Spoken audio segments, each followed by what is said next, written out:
What's up, y'all? This is Marcus Sniffles, NFL expert, Colts fan. Another one. Another one down to the wire. Another one score game for the Colts. We fall 23 to 20 to the Houston Texans, and that pretty much eliminates all chances and hopes of us winning the division this year. We've lost twice to the Texans, and the Texans have now a basically a 2.5 game lead over us for first place in the division. So I'm at the point where I have thrown away any possibility of hosting a playoff game this year and winning the division. That ship has sailed. So there wasn't a lot of good in this game, but we are going to highlight the good stuff because there was some, but there's not a lot. We're going to highlight some of the bad. We're going to highlight some of the ugly. And we're going to talk about the play. You know what play I'm talking about. If you watch the game, this play is causing a lot of conversation and controversy. So we'll talk about that too. So just to start on a positive note, if you were to tell me that based off of what happened in week 1, if you would have told me that the Colts defense were going to hold the Texans offense to under 100 yards rushing, only allowed 23 points. What else do we do on defense? I think we had, let me pull it up actually, get 2 sacks and have, let's see, how many quarterback hits do we had? 9 quarterback hits. If you'd have told me we'd have had all that and 11 tackles for loss, I would have told you that the Colts win this game. I would have told you that we won this game. Now, granted, Nico Collins didn't play. Nico Collins is probably like a top 5 receiver, but injuries are part of the game, obviously. So the defense played well enough to win. I feel like Gus Bradley probably coached his way into returning back next season. Like he did a lot of blitzing. He did a lot of mix and matching, and he kind of had CJ Stroud in hell for a lot of the game. Also, DeForest Buckner, welcome back. Glad to have him. It's clear that he makes a huge difference to this defense when it comes to stopping the run and applying pressure because, you see what Latu and Dio can do when they're not being double teamed, when they have one-on-one mismatches. Now, Latu didn't get any sacks. Dio did, but Latu also caused some pressures and he got some hits on Stroud. And DeForest Buckner, a menace. Dio, a menace. Like Grover Stewart even looked better next to Buck in the run game. So hopefully as the season progresses and Buck can kind of, get back, fully to playing, more downs and more reps, then this defense can continue to improve. The secondary, Kenny Moore feels like he's back to his old self. Didn't really give up too many big plays. Jalen Jones continues to develop and improve as a primary cornerback on this defense. I love watching him play. I think he's gonna be a great corner for us. I really do believe that. Let's see what else on the defense. Yeah, we just dominated the line of scrimmage. Honestly, we just dominated them. Like I believe they benched their left guard after 3 drives on offense. They just flat out took him out of the game. Like, yeah, you can't play anymore. But yeah, the only really good things that I can say about this game came from the defensive side. Buckner coming back, Dio developing into just a menace out there. What do you have? 1 sack, 4 tackles, 3 tackles for a loss. He had that fumble force and recovery that probably I still think it was a touchdown. Like it was really close. I kind of wish they would have gave it to us, but I get it. And Latu, everybody on defense made plays and did what they were supposed to do. And they held their own, honestly. Like I said, compared to what happened in week 1, where we couldn't stop anything, the defense improved and played better and played good enough to win. Now, the bad in this game, I think it's obvious that Anthony Richardson did not play well. Another aspect of this offense that didn't do well, Shane Steichen. Some of these plays that he's calling, especially at the beginning, I get this is Jonathan Taylor's first game back, but to have the opening drive start out with 5 straight passes, Not a fan of that. Not really a big fan of that. Now, I feel like we should just run the ball more. And I think that's the my biggest takeaway from this. We're going to talk about some more of the bad that happened in this game, but my biggest takeaway from this team watching this year is that we are a run team, or we should be coached and plays should be called as if we are a running team. Jonathan Taylor should be what the offensive game plan is built around as far as running the ball. Second should be Anthony Richardson being more involved in the running game when it comes to quarterback draws, quarterback sweep, quarterback power, all that stuff, option runs. He needs to do more of that. Throwing the ball 30 plus times. And it's more so the types of passes. It's a lot of deep shots. It's a lot of not a lot of easy, wide open, quick looks to get him in a rhythm. And I think we kind of need to maybe tone the offense back a little bit because of Anthony Richardson's inconsistency when it comes to really throwing the ball. So when it comes to calling plays, running plays, developing game plans, it should be we are going to be a running team. Jonathan Taylor has to eat. Goodson has to eat. The other guy, Sermon, he's got to eat. And Anthony Richardson has to eat as a runner. Just develop the game plan around that. Teams have decided that they're not going to get beat by the deep pass anymore from Anthony Richardson. They're just not going to just come up and let him throw over the top of him. So to combat that, we have to establish the run. Bring those safeties up. Dink and dunk.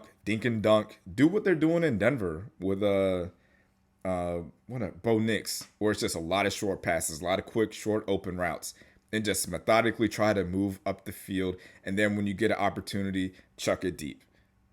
That would be my way of fixing this offense.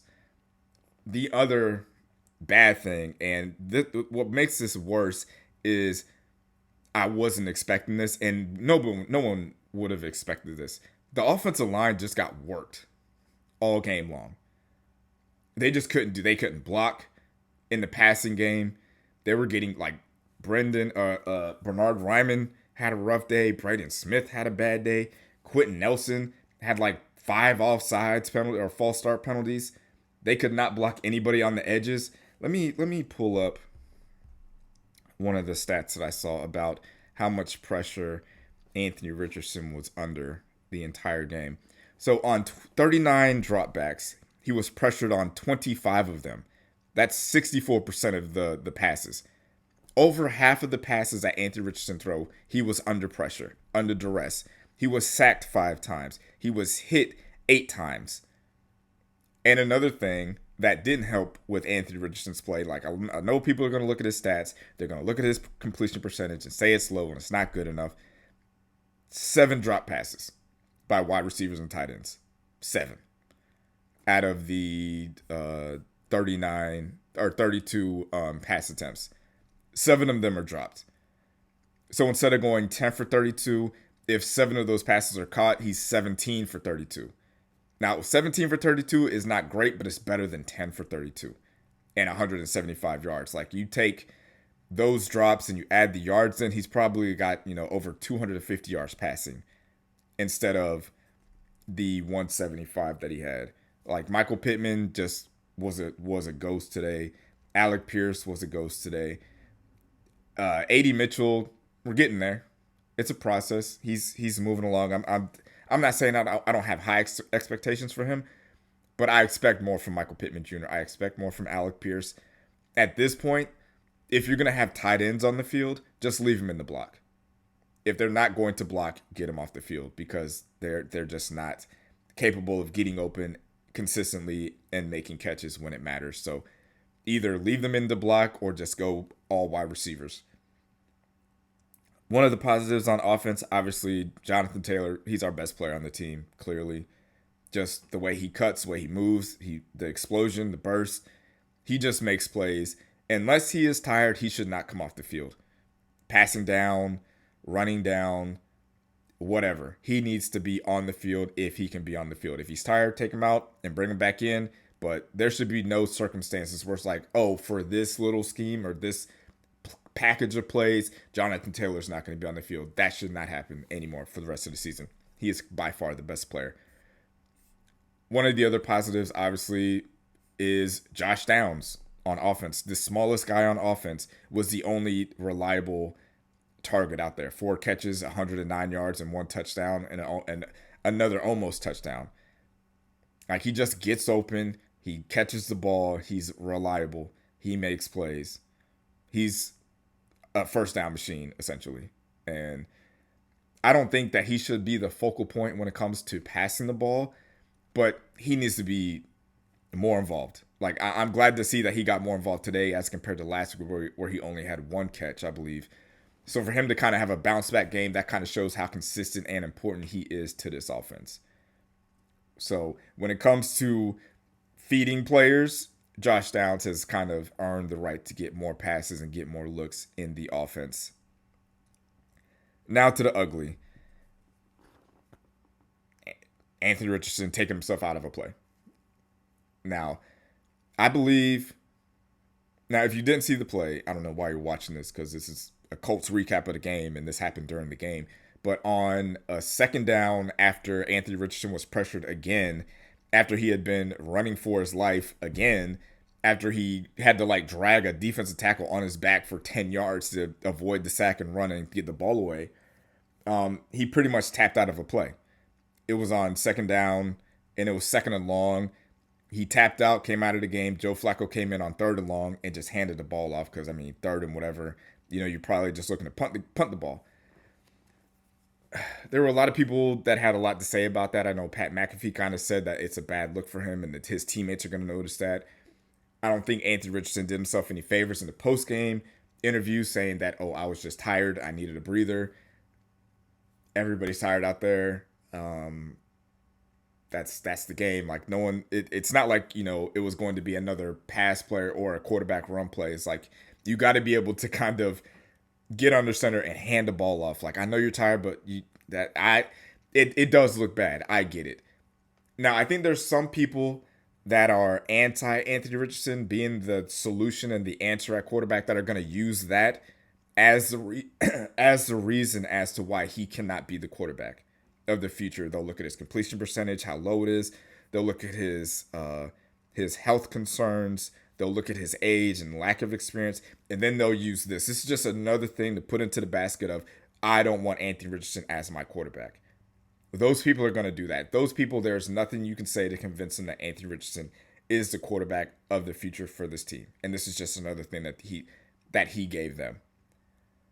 So I don't think it's too big of a deal, but I'm also a firm believer in developing Anthony Richardson and giving him opportunities to play, learn, and grow and make mistakes. Now, the offensive line playing as poorly as they did, that's not going to help Anthony Richardson.